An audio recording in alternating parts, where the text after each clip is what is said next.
stamping out wasteful expenditure, redirecting money for donations and corporate social responsibility to parliamentary committees where members actually do the work for Parliament. This will be done through internal resource reallocation without increasing the overall budget of Parliament. To ensure accountability to the public, he will ensure adoption of the public disclosure policy where Parliament will periodically publish its output and attendant costs so that the public can appreciate and hold their leaders to account. Secondly, equity and inclusivity. The Honorable Paul Mwera I present before you, his candidature is premised on treating all members of Parliament fairly and equally. He will ensure that there is equity and inclusivity in the welfare of the members of Parliament and staff, the Parliament, and standardized benefits. I present before you the Honorable Paul Mwera for God and my country. I submit.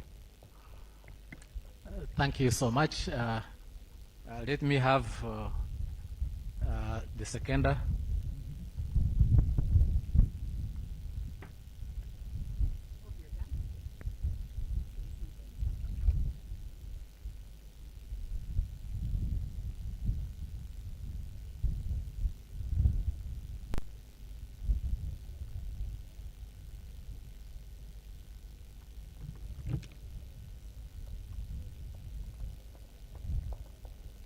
Your Excellency, the President of the Republic of Uganda, Your Lordship, the Chief Justice, honorable colleagues, my name is Sarah Luansasula, and I am the woman representative for the people of Jinja City. In accordance with Rule 5, Clause 8, I also associate myself with Honorable Chirumira, and I am here to second Honorable Mwera Paul to be the Speaker of the 12th Parliament. In addition to what the nominator has said, Honorable Mwera will be responsive of the aspirations of Ugandans, and this he will do by ensuring that funding of government programs is increased to match the increased population growth. He will also ensure that the talk about the tenfold growth strategy is matched with resource allocation. Honorable Mwera is competent, is exemplary, and accountable, so he brings such leadership to the 12th Parliament as a Speaker. Under his leadership, he will cause the reduction of funds to consumptive expenditure and invest more in capacity building of members and staff.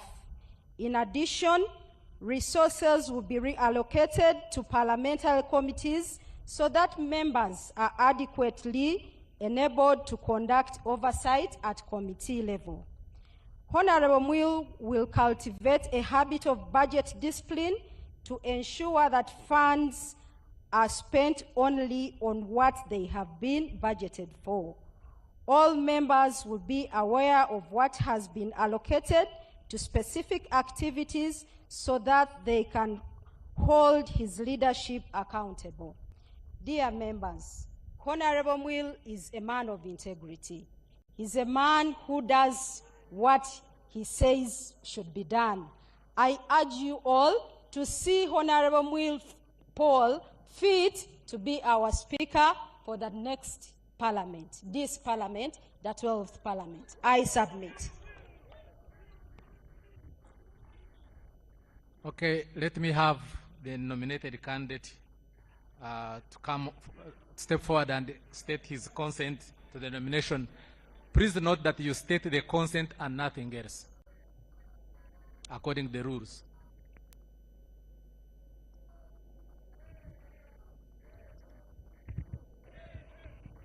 Your Excellency, the President, My Lord, the Chief Justice, honorable colleagues, I take the singular honor to accept the nomination for the chair of the Speaker of the Parliament of Uganda. I thank you.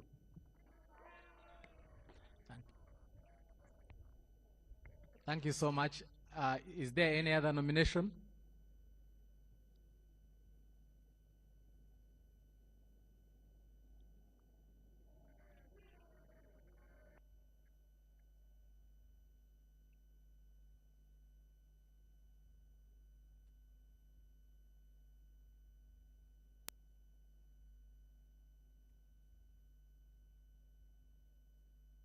Please nominate and continue to make the statement.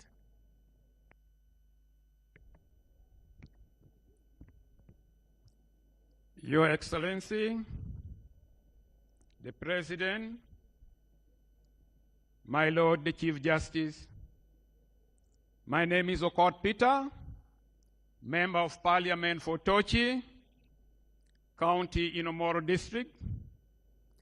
I rise under Rule 5, subsection 8 of the Parliamentary Rules of Procedure to move that the Honorable Norbert Mao, Member of Parliament for Laro Peche, do take the chair of this Parliament as the Speaker. My Lord, the Chief Justice, and honorable members, let me give a brief background and qualification of the Honorable Norbert Mao. Norbert Mao was born in 1967 to a mother from Isinjiro and a father from Gulu. He spent most of his formative years in Jinja and had most of his secondary education in the central. That is why he is commonly referred to as Uganda made simple. Norbert Mao had a humble childhood in Lacho and Bobo, where he benefited from the kindness of many. Some of them were total strangers.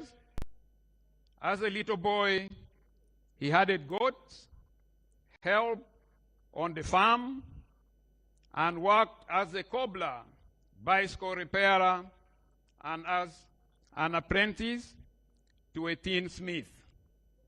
His primary school then had no P7 class, but on account of his natural brilliance, he went on to do his primary leaving examination at Magwa Primary School, from where he moved on to Wairaka College for 2 years, and then went to Namiliango College, where he sat for both his O and A-level examination before joining Makerere University.